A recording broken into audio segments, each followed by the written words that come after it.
Saya waktu itu kemarin di bawah kita tes, terjadi beneran. Ya, pikiran sama-sama itu tembakin tuh, ngirim rasa dingin beneran tuh. Kemarin di bawah kita tes. Ya. Kemarin waktu di Hotel Marriott, saya coba lagi ya, karena waktu rame ada yang sakit, saya ambil tuh yang sakit ke depan. Nah, kita tembakin ke badannya ini, kita pikirkan adalah sehat, sembuh. Begitu turun, maka berkurang rasa sakitnya. Bisa kayak gitu, pikiran saja. Ya. Jadi siapa bilang pikiran aja itu ini gitu nggak berpengaruh? Pikiran sangat berpengaruh. Apalagi kalau pikiran ini kita menginvestasikan pada gerakan tindakan. Masuk akal? Masuk akal? Sesuatu yang masuk akal biasanya gampang masuk kantong ya. Nah, kita lanjut. Ya, ini saya akan tunjukkan video. Ini kita akan lanjut tentang materi ya, bagaimana kita ini next level lagi ya. Ini bukan hanya bisnisnya saja, tapi juga bisa-bisanya bantu sesama ya. Kita lihat videonya.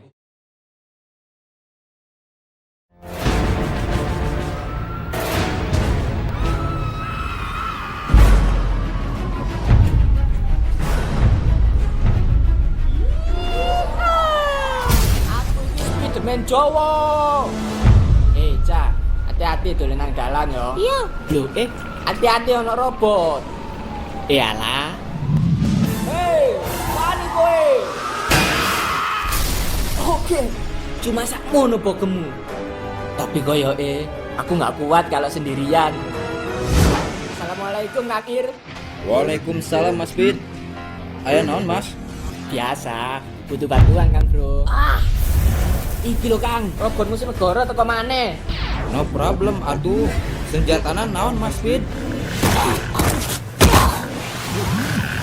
Aduh, senjata canggih Kang.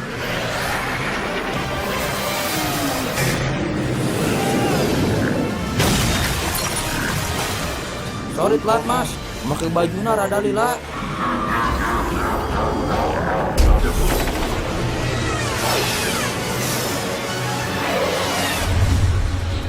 Tuh kapok-kapok tah robotnya.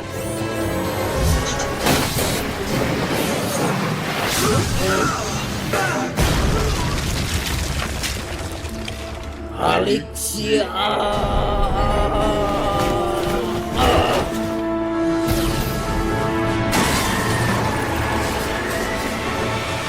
Kita harus saling bantu Mas Syafidar.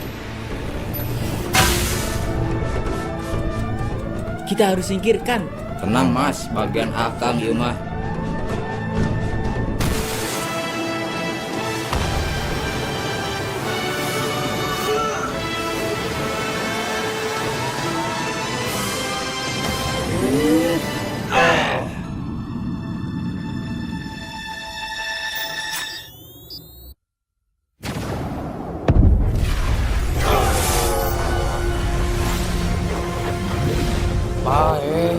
Urang.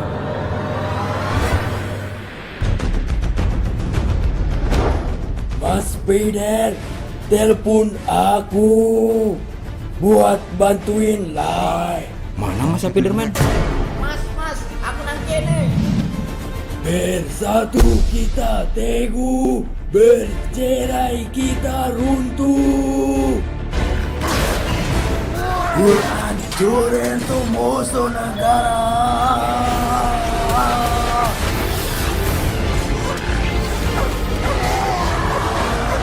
Sikat, Bro.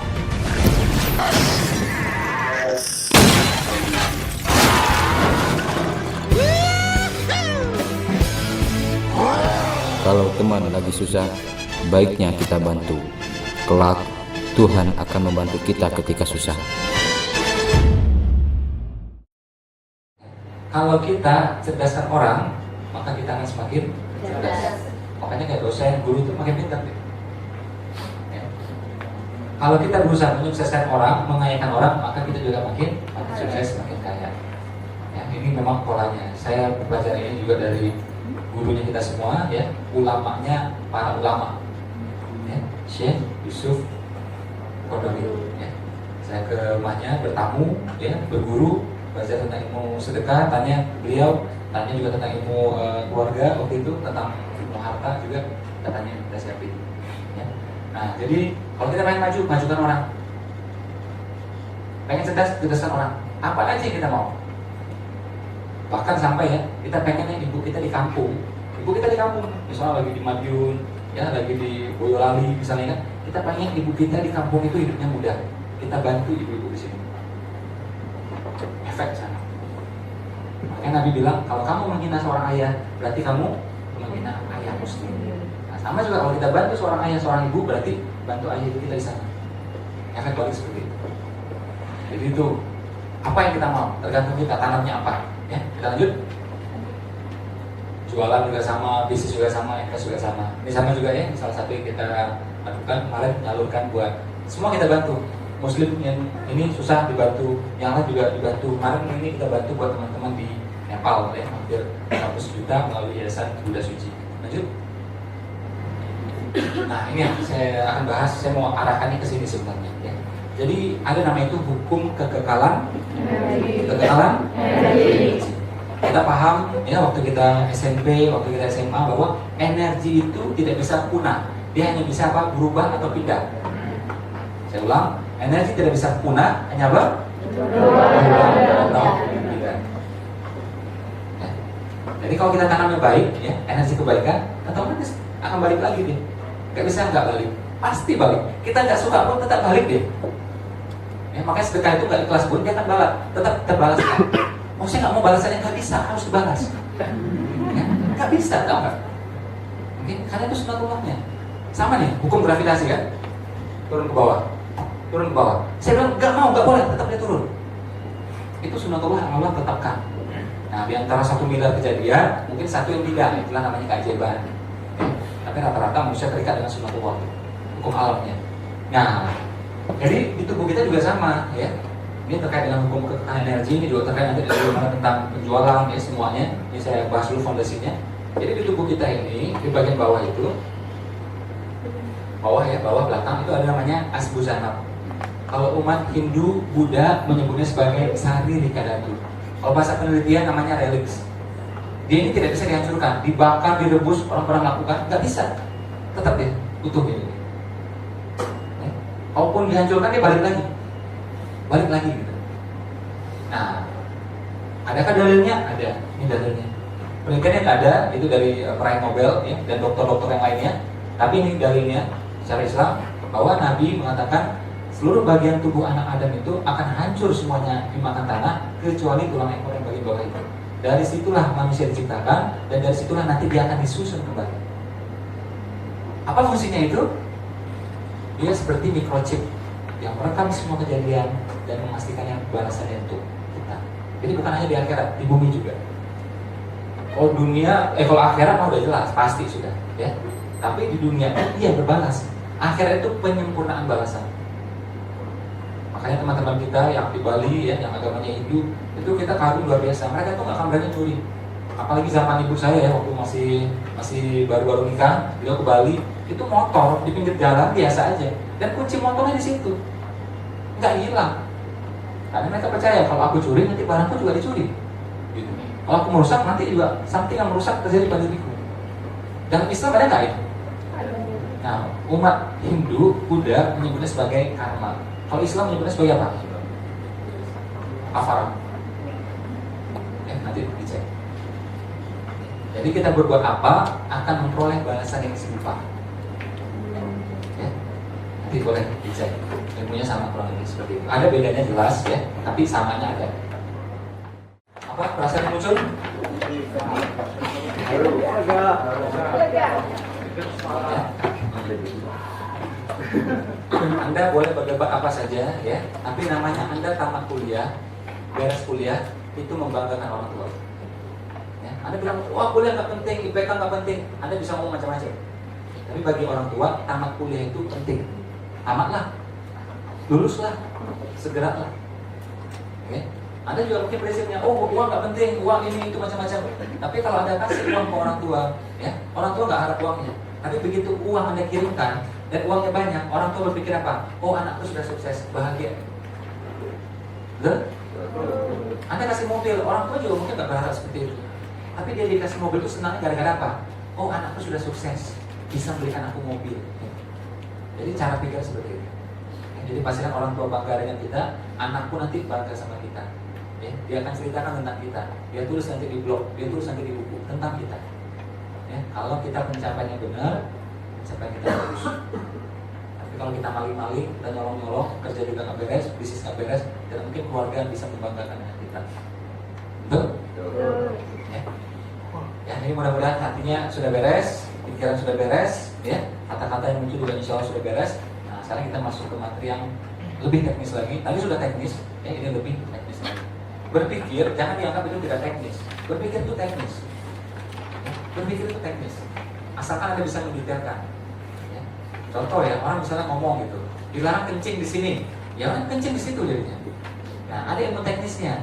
Kalau memang ngomong jangan kencing di sini, ngomongnya apa? Buang air, tolong di sana, toilet di sana. Itu teknis.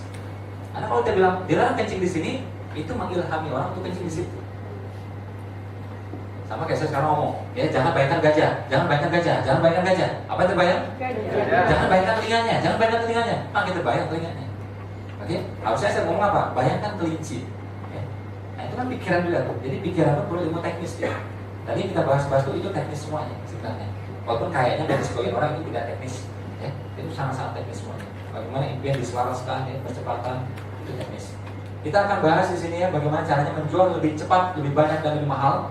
Ya, itu ada ilmunya semua ternyata. Ya, di sini saya akan sampaikan sebagian. Nanti mungkin di kesempatan lain saya akan sampaikan detailnya. Terus ya bagaimana juga memulai usaha dengan modal 150.000 bahkan kurang atau tanpa modal sama sekali. Ya. Andai kata pakai modal pun ya nggak harus uang kita, nggak pakai modal kita. Terus bagaimana? Nah ini penting banget karena temannya bisnis adalah properti, temannya investasi adalah properti. Ya. Nah bagaimana caranya mendapatkan properti setengah harga? Saya alhamdulillah dapatnya berkali-kali, bisa ternyata. Nah kalau aku punya mental block, hari gini masih kok ya nggak dapat lah, ya udah nggak dapat benar. Allah bilang oke, nggak dapat. Gitu.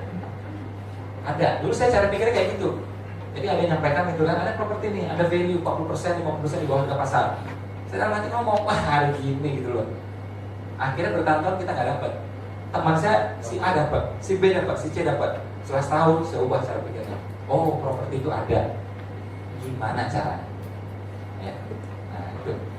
Jadi jangan bilang itu nggak ada. Oke? Itu mental block. Akhirnya kita nggak ketemu. Contoh sederhana saja. Misalnya kita harus beli misalnya Xenia misalnya warna putih. Ya. Begitu kita punya Xenia warna putih, akhirnya kita bilang apa? Wah ternyata banyak Xenia putih ya di mana-mana, kata kita. Oh dari dulu sudah banyak, benar nggak? Karena kita baru punya, kita baru pikir, baru kepikiran, gitu. Nah itulah sama kayak gini, properti dan semuanya sama. Oke, jadi makanya pikirkan yang benar aja, yang baik saja. Oke, kita lanjut. Jadi prinsip saya, kalau bisa dijual lebih cepat, buat apa dijual lama-lama? Oke, kalau bisa dijual lebih banyak, buat apa dikit-dikit? Ya. Kalau bisa dijual lebih mahal, buat apa murah-murah? Betul? Saya tidak tertarik jual apa-apa itu murah, saya nggak tertarik. TK, saya bikin itu harganya standar seperti yang lain, walaupun gedung kita lebih kecil. Saya kalau ngisi training di perusahaan, ya alhamdulillah itu harganya juga lumayan. Saya nggak mau murah-murah. Banting-banting harga saya nggak mau. Kalau banting-banting harga, itu yang menang adalah yang paling kuat bantingannya. Kalau saya nggak mau. Mending value dinaikin, harganya sekian. Masih kok kita ada budget nih 15 juta, mau nggak bisa datang perusahaan? Nggak mau saya, coba aja telepon saya. Ya panggil yang lain aja. Oh ini buat sosial masih kok. Oh sosial itu udah punya programnya, tenang aja. Nggak usah diajarin, itu kerjanya kita ya. Kita keliling Indonesia ini ngasih sosial berapa banyak coba itu. Udah ada programnya, ikuti aja program itu. Nah ketika menjual, kita harus profesional beneran. Menurut saya seperti itu. Guru saya bilang, ya nenek saya juga bilang gitu. Jadi bikin tuh ya jual. Dijual beneran, oke? Dijualin. Nah, ada lagi yang sebagian kita murahin, keluarga, teman, gitu ya. Jadi jualin, murahin, ada lagi yang digratisin. Nah, gratis ini yang sosial. Nah, sosial pun juga tidak harus menurut saya gratis, tidak harus. Tetap berbayar, tapi uangnya nggak masuk kita. Itu sering saya bikin. Ya. Kalaupun misalnya masuk kita pun ya, itu legal nggak? Legal nggak? Legal. Halal nggak? Halal. Boleh-boleh aja kok. Uang dosen juga berbayar kok, karena berbayar juga wajar. Oke, nah jadi ada ilmunya ya bagaimana bikin itu lebih mahal itu aja. Ya, ini saya terapkan, saya sebagai profesional trainer di perusahaan-perusahaan. Ini kita lakukan, kita udah ratusan perusahaan. Sebut aja lah perusahaan apa aja yang besar-besar itu, alhamdulillah kita udah semuanya. Nah, termasuk juga di TK kita ya, kita bikin seperti itu. Termasuk juga di kampus Umar Usman kita juga nggak mau sebenarnya murah-murah banget. Ya, Kalau untuk hitungan kuliah 1 tahun kita sebenarnya lumayan biayanya, ya kan? Hampir 30 juta gitu ya. Nah, dan kita kampus yang baru berdiri 3 tahun, menurut saya itu harga segitu sebenarnya lumayan gitu. Tidak murah lah minimal. Ya. Ternyata ada ilmunya dan orang tidak keberatan. Buktinya full. Buktinya full. Dulu awal-awal murah-murah, 10 juta, kurang lebih seperti itu, belasan juta, capek itu. Kita kehabisan biaya, kehabisan macam-macam semuanya. Ya. Nah, begitu budgetnya naik, nah kita leluasa. Mau ngirim ke Singapura bisa, ngirim ke Diri bisa. Ya, benar. Kalau budgetnya mepet, apa-apa, nggak bisa semuanya. Akhirnya value jadi makin jelek. Ya, jadi tidak harus apa-apa itu dijual murah.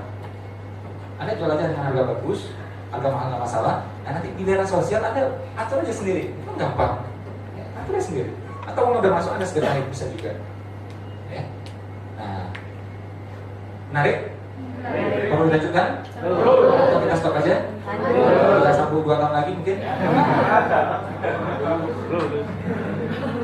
Lanjut? Yakin? Berapa persen keyakinannya? 100. Jujur? Oke, lanjut. Ya, nih banyak caranya, saya tunjukin yang simpel-simpelnya aja di sini ya. Sebenarnya banyak ya, ini bahas ini aja bisa satu sesi ini sebenarnya ya. Kalau kita bahas yang kira-kira langsung tek efek gitu. Ya, nanti kapan-kapan kita bahas yang teknik lainnya ya. Kita lihat bagaimana caranya menjual lebih cepat. Ya. Jadi gini, orang itu kadang sudah tertarik dengan produk kita. Mungkin kita jualnya keripik, mungkin jualnya jilbab, oke? Mungkin jualnya apa aja lah. Udah tertarik, udah pengen tuh. Jadi kalau kita ngomong idea model, dia udah ada tuh. Awareness sudah ada, interest sudah ada, desire sudah ada, pengen banget, tapi nggak action. Nah gimana biar caranya tuh itu action cepet, gimana caranya? Ya. Nah dikasih ya pain and pleasure-nya, dikasih nerakanya dan surga. Coba kita lihat ya bulan Ramadan itu. Kalau Muslim bulan Ramadan itu pasti beribadah semuanya, betul? Karena apa? Ada nerakanya. Kalau nggak puasa ini loh, betul? Dan dikasih juga pahalanya, surganya. Kalau puasa, kalau sholat malam, ini loh dapatnya. Ya, jadi dikasih ancaman dan ini. Dikasih pain and pleasure-nya. Pain itu yang pahit-pahitnya, pleasure itu yang senang-senang. Dua-duanya dikasih. Ya. Terus apalagi dikasih batas waktu. Kenapa orang beramal dalam bulan Ramadan? Karena Ramadan cuma 30 hari atau 29, betul? Coba 300 hari, beres ceritanya tuh. Males orang masih ada kok 200 hari lagi tidur aja dulu gitu. Ya. Karena dibatasi 30 hari berlomba-lomba, makin ujung makin naik nilainya, ya diskonnya makin besar, oke? Bonusnya makin banyak, makin kejar orang semuanya. Nah itu sebenarnya Allah mendidik kita seperti itu. Kita pun boleh pakai teknik itu. Makanya dalam teori motivasi yang paling terkenal adalah teori pain and pleasure. Contoh, ibu ambil barang sekarang ya, besok bisa jadi barangnya habis tuh. Belinya sekarang mau nggak DP, besok bisa habis tuh. Nah, nerakanya dikasih. Senin harga naik, ya, nah, itu nerakanya itu. Oke? Apa lagi? Yang mungkin kita kasih tanda petik ancaman. Limited edition, produk terbatas, ya. Jadi ini barang masuk cuma 5 unit ibu, 3 orang sudah delivery. Saya nggak yakin ya ibu begitu pulang ini masih ada. Ya. Kalau ibu serius mau ibu tolong DP aja. Jadi saya bisa keep buat ibu. Nanti hari Senin ibu ambil nggak masalah. Salah itu masalah. Nah itu. Atau apa? Kasih surganya. Oke, Bu kalau ibu ambil sekarang dapat payung cantik. Ya. Dapat senyum cantik saya juga gitu ya. Gitu. Kalau ibu ambil sekarang ada diskon ibu khusus. Saya bisa telepon manajer saya biar dapat diskon khusus. Ya. Nanti saya bujuk dia manajer saya biar dia mau kasih. Nah seperti itu. Ya, jadi dikasih surganya dan bertanya dari pepet. Oke Bu, gimana? Mau ambil sekarang atau besok? Langsung pepet. Dikasih batas waktu. Ya. Sama juga kita nelfon orang gitu ya. Jangan ngomong kapan saya bisa ketemu Bapak, jangan ngomong gitu. Gimana Pak? Saya ketemu hari Bapak, saya ketemu Bapak hari Senin atau Selasa Pak. Langsung cegah gitu. Ya. Beli barang juga jangan. Gimana Bu? Jadi beli? Bukan gitu ngomongnya. Bu mau belinya 1 atau 2 Bu? Gitu ngomong. Jadi pilihan cuma itu 1 atau 2. Oke? Mau setup oke. Oh enggak, nanti saya ini aja deh. Nanti ini aja. Oke. Saya telepon aja Bu ya. Ya. Saya teleponnya hari apa Bu baiknya? Hari Senin atau Selasa? Jangan tanya, boleh nggak saya telepon? Jangan gitu nanya. Jadi gampang closing. Oke, dan yang paling penting ya, saya ingat lagi di awal itu, dikasih pain-nya, dikasih pleasure-nya, ya, kasih yang pahitnya, kasih yang juga senang-senangnya, kasih nerakanya, kasih juga surganya. Ya. Nah, ini yang bikin orang tuh bergerak. Semua orang seperti itu. Kenapa orang nikah? Pengen dapat pleasure-nya, gitu. Dan pain banget sebagai jomblo, ya kan? Nah, dia pengen menghindar dari itu. Ya. Ada jomblo di sini? Kalau nggak susahnya kelihatannya. Tempatnya galau gitu ya. Naikin aja omset dulu ya. Nah, orang tuh omset makin bagus, makin ganteng siapa saya? Benar kan? Tapi kalau lagi bokeh, berhutang, kelihatan muka tuh kayak dompet tanggung bulan gitu ya. Lecek ya, kucel gitu ya. Nah, jadi jangan sampai orang tuh punya needs, ya, punya wants, sudah ada kebutuhan, ada keinginan, tapi masih dia tunda-tunda, gitu. Akhirnya muncul juga needs-nya, muncul wants-nya, tapi di tempat orang lain, di pesaing kita mahal. Anda belanja ikut kursus gado-gado, ikut kursusnya 3 bulan, itu Anda beli gerobaknya, berapa kosnya Anda coba? Kosnya kecil. Anda nggak laku 3 hari, udah paling habis berapa? Paling 200.000 selesai, 150.000 selesai, betul? Itu aja. Anda pun tidak harus pergi ke pasar pagi-pagi jam 3 pagi beli sayurnya, nggak perlu. Abang-abang itu beli. Anda tahajud di rumah, tenang aja. Anda doakan dia mudah-mudahan lancar. Ya kan? Resiko motong-motong juga Anda nggak perlu motong-motong, khawatir. Anda cukup doakan mudah-mudahan motongnya lancar. Jam 9 pagi Anda tunggu di rumah, dia harus antarkan 20 mangkok tadi, selesai. Ya, jadi tidak harus Anda yang subuh-subuh ke pasarnya. Apa yang Anda lakukan cuma memindah dan memberi dengan tanpa. Ya, dari sini Anda pindah ke sini. Ya, dan konteks yang lebih besar itu bisa kita lakukan pada apapun. Batik misalnya, batik di Pekalongan murah, Anda pindahkan kemana? Ke Semarang, naik dikit harganya. Anda pindahkan ke Jakarta, lebih naik lagi. Anda pindahkan ke Johor, Anda jual online di Johor, Anda jual online di Singapura. Beda harganya? Beda. Apakah Anda pemilik batiknya? Enggak. Anda jago untuk batiknya? Enggak juga. Apakah muka Anda ke batik? Enggak juga. Oke? Anda cuma ngapain? Memindah dan memberi dengan tanpa. Batiknya Anda beli gelondongan, di sininya Anda pakai apa? Oh, pakai plastik yang bagus, kasih lighting yang bagus, benar kan? Taruh foto artis di belakangnya, oke? Taruh lagi foto menteri. Nah, mau beda harganya sudah. Ini beneran. Oh, kita itu bisnis batik juga, kita tahu nih. Bagaimana dengan modal di bawah 100.000 bisa jual sampai 5 juta ya? Beneran. Nah, cuma kalau Anda jual di situ juga murah ya. Makanya mesti dihijrahkan. Jadi barang orang akan naik nilainya kalau dihijrah. Kata siapa? Kata Imam Syafi'i, bukan kata saya. Emas itu kalau di tempat aslinya murah dia. Coba dipindahkan, beda? Beda harganya. Manusia juga sama, kata Imam Syafi'i. Ya. Singa kalau diam di tempatnya nggak dapat mangsa dia. Begitu dia hijrah, nggak dapat mangsa dia. Busur kalau tempat aslinya nggak ada nilainya ya. Tapi begitu dia bergerak, ada nilainya. Nah, itu kata Imam Syafi'i. Makanya dia bilang orang-orang yang tidak mau hijrah, tidak mau merantau, katanya Imam Syafi'i, bukan kata saya. Itu orang-orang yang pemalas, nggak mau maju katanya. Bukan kata saya. Jadi mesti hijrah. Makanya Nabi itu hijrah berkali-kali. Ke Taif, ke Madinah, bukan sekali. Abraham bin Auf ke Ethiopia, ke Taif, ke Madinah. Dan menariknya hampir semua Nabi itu ternyata merantau. Betul? Semua Nabi. Bukan hanya Nabi Muhammad, semua Nabi. Masuk akal? Oke, lanjut. Ini bukan rumah saya, bukan ya. Ini rumahnya Tom Cruise ya. Tom Cruise yang lagi berdiri di depan rumahnya ya. Bagaimana caranya mencari properti setengah harga? Banyak caranya. Pertama, Anda bisa cari di kompleks rumah Anda yang mau dijual, yang mau disita. Itu biasanya propertinya under value. Ya.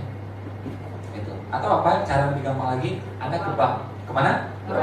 Bagian kredit. Bagian apa? Kredit. Tanya yang macet atau yang mau macet. Ada daripada disita, jualnya murah. Apakah Anda zolim? Tidak, mau dia mau kok buat kita. Dan kalau kita beli itu, kita nolongin 50% masalahnya dia. Kalau kita nggak beli, dia makin masalah hidupnya. Ya? Jadi boleh. Insya Allah saya udah pelajari hukumnya itu legal halal. Ya. Jadi nggak rumit carinya, ada itu di bagian bank, di bagian kredit, cari yang mau macet atau yang sudah macet. Nah itu biasanya bisa dibeli under value 40% lebih murah atau 50% lebih murah. Kalau Anda lebih rajin, Anda cari ke kompleks, selalu ada statistik mengatakan KPR yang macet itu pasti ada. Nanti lihat aja tuh, yang dalam pengawasan, dalam ini, udah itu. Anda cari tahu yang punya ketahuan. Kalau mau cara gratis gimana? Anda kawin saling punya. Udah. Cuma kan agak susah gitu ya. Itu. Ternyata dia cowok juga, wah gimana ini? Bisa. Itu ya, itu bisa didapatkan dan itu selalu ada. Saya berkali-kali soal dapat kayak gini. Bisa bang, ya, sangat-sangat masuk akal. Jadi asalkan tahu kuncinya. Jadi jangan pergi ke sembarang bank. Banknya itu bagian yang kredit. Ada tanya CS yang nggak ngerti dia. Pak, kita nggak ada ini yang buka rekening Pak, katanya gitu. Ya. Ada tanya office boy, dia nggak ngerti lagi dia. Masih baru 2 tahun di sini Pak, katanya. Ya. Nah, ada ke bagian kredit, ya, dari yang macet atau mau macet. Itu akan ketemu properti yang ada di. Dan menariknya, bahkan nanti dari properti ini kita bisa dapat uang. Jadi beli properti malah dapat uang. Karena apa? Properti ini misalnya harganya 1M, karena under value harganya cuma 600 juta. Sementara bank mau membiayai berapa? Sekitar 80%-nya. 80% dari 1M berapa? 800. Jadi kita masih dapat spare 200 juta cash masuk. Ya. Kalau kita udah usaha yang ke tahun kedua, uangnya boleh dipakai. Tapi kalau enggak, saya jangan dipakai. Karena ilmu mengelola waktu ada juga. Ya. Nah, jadi kalau misalnya kita ada ini, udah ambil uangnya, bisa untuk renovasi, bisa nambah-nambah di bisnis. Jadi beli properti malah dapat uangnya. Bisa ya. Nanti nyicilnya ya baru bayar dengan usahanya. Oh, tapi kalau nanti bisnisnya nggak jalan gimana Mas Iko? Sita aja tuh beres. Uang dulu sebelumnya belum punya properti itu, ya nggak? Ya sita pun nggak masalah, simpel banget. Ya kan? Ya, simpelnya gitu. Jadi tidak ada yang luas-luas banget tuh nggak ada. Masuk akal? Kita untung? Yang kita take over untung? Bang untung? Siapa yang rugi? Itu habis itu kerennya makin pintar. Terakhir tentang emas kita lihat, ya, emas. Jadi emas itu dia kan naik turun. Ya. Saya juga sarankan ke teman-teman, kalau untuk tabungan pendidikan, untuk umroh itu nabungnya pakai emas aja. Kalau anda nabung pakai emas, biaya umroh itu sebenarnya turun. Kalau pakai rupiah, naiknya gila-gilaan. Kalau pakai dolar pun tetap dia naik, sedikit dia naik. Cuma nggak terjal, landai dia naik. Kalau rupiah, wah terjal. Ya. Umroh yang saya dulu bayar cuma 17 juta, sekarang yang setara itu udah hampir 30 juta. Ya, itu sekitar 4 tahun ya. Nah, tapi kalau anda nabung emas, biaya umroh itu turun sebenarnya, karena emas itu naik. Oke, makanya Nabi bilang 1 dinar zaman dulu pun ya, dengan 1 emas zaman sekarang dapat kita hewan kurban yang sangat-sangat baik sama nilainya, karena nilainya dia tetap. Nah, itulah fungsinya emas, menjaga nilai, bukan melipat gandakan nilai. Nah, kalau kita pengen invest di emas dan selalu untung, macam-macam strateginya ya. Yang saya bilang bisa diterapkan oleh semua adalah, kalau strategi yang kita pakai adalah cost averaging. Ya, tiap kali terima uang, misalnya gajian bagian karyawan atau profit, setelah terima uang, H+1-nya itu langsung ya 5% sampai 10% dibelikan emas. Nanti dapatlah cost rata-rata, namanya itu cost averaging. Nah, kadang-kadang kita terbeli mahal nggak masalah, penting disiplinnya. Karena apa? Dalam jangka panjang ya dia akan naik terus. Walaupun tiap bulan itu akan naik turun, tapi jangka panjang dia akan naik. Ya, itu strategi yang insya Allah relatif lebih aman dan pasti untung. Boleh anda trading, tapi anda harus ahli di sana. Kalau trading itu artinya anda fokus. Trading itu kan jual beli, berarti anda harus fokus. Namanya reksadana, properti, emas, sesuatu yang trading, berarti anda harus fokus di sana. Ya, kita biasa ada punya kesibukan, mungkin bisnis, mungkin karyawan kan, makanya saya kurang rekomend. Samping yang trading itu harian, ini memang harus anda fokus di sana. Kalau nggak, uangnya loss. Nah, kalau pakai cara ini, simpel banget. Habis terima uang, H+1-nya 5% sampai 10% langsung belikan emas. Dalam setahun dia akan jadi cost averaging, cost rata-rata, naik terus dia. Ya. Kenaikan emas di Indonesia sekitar belasan persen, hampir 20%. Nah, sekali lagi, emas tidak bisa melipat gandakan nilai, dia cuma bisa ngapain? Menjaga. Jadi kalau ada kaya, anda tetap kaya. Gitu. Jangan sampai turun nilainya. Masuk akal? Ya. Ada pertanyaan? Oke, kita stop sampai di sini ya, karena udah ini ya, udah istirahat, mau isoma ya. Betul nggak isoma? Iya. Isoma atau soima? Atau mak iso ya? Nah, itu ternyata isoma itu betul banget. Itu memang hadis Nabi banget. Jadi berarti dulu, istirahat dulu. Karena Nabi itu dia sebelum sholat zuhur itu dia tidur siang sebentar 15 menit. Dulu, terus sholat dulu, baru makan dulu. Tapi ada yang lain juga, kalau makan sudah terhidang, makan dulu. Ya, Itu hadisnya ada hadis Muslim, saya baca ya. Itu bahkan sholat maghrib sekalipun, sholat maghrib loh itu. Kalau ada makanan, Anda makan dulu, tenang-tenang makannya, nggak usah dulu. Hadis Muslim. Ya, tapi kalau makanan sudah terhidang, ya, tapi jangan diakal-akalin. Ya, kita mau sholat, tidak makanan. Jadi Isoma Indonesia itu udah bagus banget, itu tepat banget. Isoma, ya. Itu saja dari saya. Assalamualaikum warahmatullahi wabarakatuh.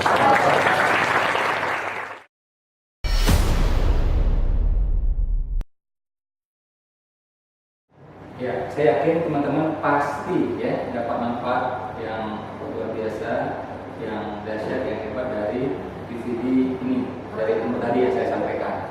Nah, sekarang teman-teman dapat manfaat lagi, langsung dapat uangnya, ya langsung balik uangnya. Apa itu? Anda, ya saya izinkan, saya kasih lisensi, saya kasih izin untuk memperbanyak DVD ini. Sekali lagi, Anda saya izinkan untuk memperbanyak DVD ini. Izin itu penting, kalau saya nggak hidup nggak bagus tuh ya. Nah, saya izinkan Anda boleh perbanyak DVD ini mulai 30 Desember. Anda boleh perbanyak, Anda boleh jual sendiri. Nah, jadi Anda bisa langsung untuk making money. Jadi Anda laku sebulan aja 5, langsung dapat 600.000. Karena harga jual minimumnya, saya kasih dua syarat ya. Harga jual minimumnya adalah 100.000 minimal. Satu. Kedua, Anda boleh menjualnya 30 Desember. Kenapa 30 Desember? Ya, 30 Desember 2015 karena saya ulang tahun tanggal itu. Jadi ulang tahun bukan saya dapat hadiah, tapi saya ngasih hadiah ke Anda ya. Anda dapat hadiah dari saya. Anda boleh perbanyak DVD ini, Anda boleh jual mulai 30 Desember 2015 dengan harga minimum 100.000. Langsung dapat uangnya.